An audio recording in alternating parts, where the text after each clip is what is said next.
Bismillahirrahmanirrahim. Assalamualaikum warahmatullahi wabarakatuh. Berjumpa lagi kita dalam channel saya. Hari ini hari Ahad 9 Ogos 2026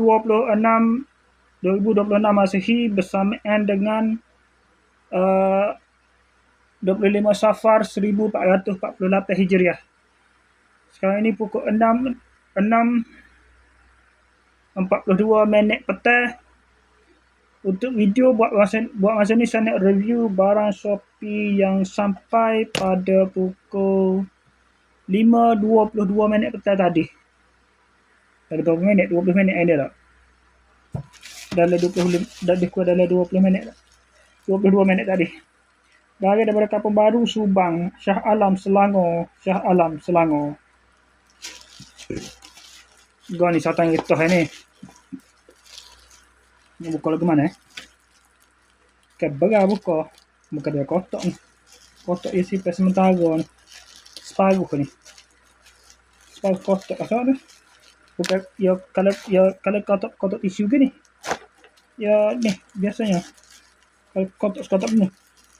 Ni nipis ke ni ha. Separuh. Separuh kotak. Kotak juga. Nah, kotak separuh lah, kotak separuh. Ha. Mana ni pis kotak dia? Kotak tisu ke? Oh. Sampai betul. Dari Cina. Made in China tapi bagi Malaysia. Produk Malaysia lah. Bukan mana di Malaysia lah. Dia ni. Stok Malaysia medium. Size and medium. Kecil, small, medium, large, XL 50. Oh, dia lah hot 100.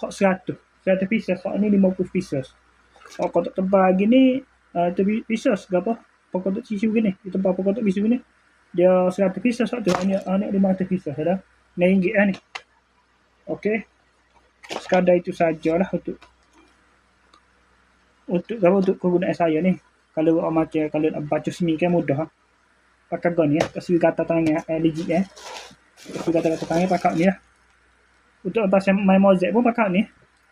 Okey, saya orang main melah tu kena lepas sikit.